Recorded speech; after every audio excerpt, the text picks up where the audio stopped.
दोस्तों, क्या आप किसी ऐसे एक्टर की कल्पना कर सकते हो जिसे बचपन में कहा गया हो कि वो ढंग से बोल नहीं पाएगा, जिसका आधा चेहरा पैरालाइजिस हो, जो इतना गरीब हो कि उसे अपना कुत्ता $25 में बेचना पड़ जाए। जी हाँ, आज मैं एक ऐसे ही इंसान की आपको कहानी सुनाने जा रहा हूँ। ये कहानी किसी एक्टर की नहीं है, ये कहानी कभी ना हारने वाले इंसान की जिद की है। 6 जुलाई 1946 में सिल्वेस्टर स्टैलिन का जन्म न्यूयॉर्क में होता है।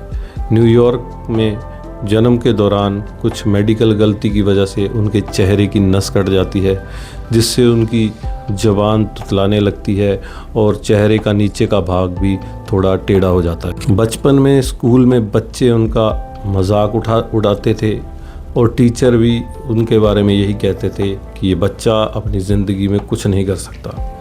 लेकिन सिल्वेस्टर स्टैलिन में एक ही जुनून था कि उसको एक दिन बहुत बड़ा एक्टर बनना है। जब वो बड़े हुए तो वो हॉलीवुड में काम मांगने गए, लेकिन सब लोग उनके चेहरे का और उनकी ज़बान का मजाक उड़ाते थे।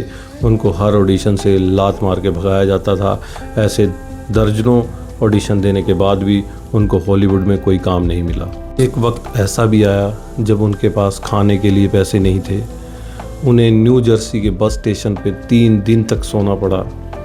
उनके पास अपने पालतू कुत्ते को खिलाने के लिए भी पैसे नहीं थे। इसी दौरान वो बहुत दुखी हुए। इसी दौरान उन्होंने अपना कुत्ता एक शराब की दुकान के बाहर किसी व्यक्ति को $25 में बेच दिया। स्टैलिन को एक्टिंग के साथ साथ स्क्रिप्ट लिखने का भी शौक़ था। तमाम मुश्किलों के बावजूद भी उन्होंने अपना स्क्रिप्ट लिखना कभी बंद नहीं किया।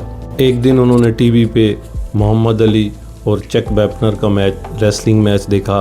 उस मैच को देखने के बाद उनके अंदर की लिखने की चिंगारी भड़की। वो घर आए, वो लगातार 20 घंटे तक स्क्रिप्ट लिखते रहे। उस स्क्रिप्ट का नाम उन्होंने रॉकी रखा। वो स्क्रिप्ट लेके किसी डायरेक्टर के पास गए। डायरेक्टर ने वो स्क्रिप्ट पढ़ी, उनको वो स्टोरी बहुत अच्छी लगी। उन्होंने स्टैलिन को $1,25,000 का ऑफ़र दिया, लेकिन स्टैलिन ने उस ऑफ़र को माना और बताया कि स्क्रिप्ट आपकी होगी, लेकिन इस फिल्म में हीरो वही बनेंगे। प्रोड्यूसर ने उनकी शक्ल और उनकी ज़बान का हवाला देते हुए उनके ऑफ़र को ठुकरा दिया और वो स्क्रिप्ट उनसे $3 लाख का ऑफ़र दे दिया गया, जो कि उस समय में बहुत बड़ी रकम थी। इतनी बड़ी रकम होने के बावजूद भी स्टैलिन अपनी बात पे अड़े रहे और प्रोड्यूसर को उनके सामने झुकना पड़ा। एक बहुत ही कम रकम में स्टैलिन को एज ए हीरो उस मूवी में लिया गया। पैसे मिलते ही स्टैलिन तुरंत उस शराब की दुकान के बाहर गए जहां उन्होंने अपना कुत्ता बेचा था। वहां वो 3 दिन तक खड़े रहे उस इंसान के इंतज़ार में जिसे उन्होंने कुत्ता बेचा था, और अंत में उन्होंने वो कुत्ता जो $25 का बेचा था वो $15,000 में उस आदमी से ख़रीदा। बाद में वो कुत्ता रॉकी मूवी में भी दिखाया गया। 1976 में रॉकी मूवी रिलीज़ हुई और उस रिलीज़ के बाद उसने अब तक के सारे रिकॉर्ड तोड़ दिए। रॉकी को 10 ऑस्कर नॉमिनेशन मिले और best picture of the year का अवार्ड मिला। जिस लड़के को लोग अपाहिज और बदसूरत समझ के रिजेक्ट कर रहे थे, वो लड़का रातों रात ही हॉलीवुड का सुपरस्टार बन गया।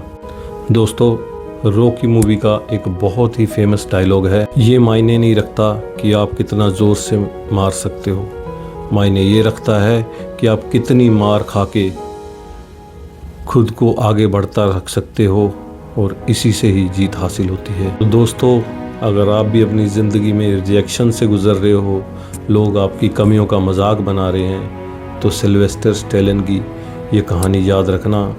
अपनी स्क्रिप्ट खुद लिखिए, अपनी शर्तों पे जिए, क्योंकि दुनिया आपको तब तक नहीं हरा सकती जब तक आप खुद हार ना मान लें। तो ये थी आज की कहानी।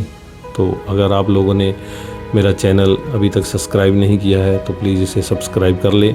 वीडियो अच्छी लगी हो तो लाइक कर लें, कहीं सेव कर लें, ताकि कभी भी आपको ज़िंदगी में संघर्ष आए, कोई परेशानी आए, कोई रिजेक्शन आए, तो आप इस कहानी को सुनें और उस रिजेक्शन के दौर से एक खुशी मन से बाहर निकलें। धन्यवाद।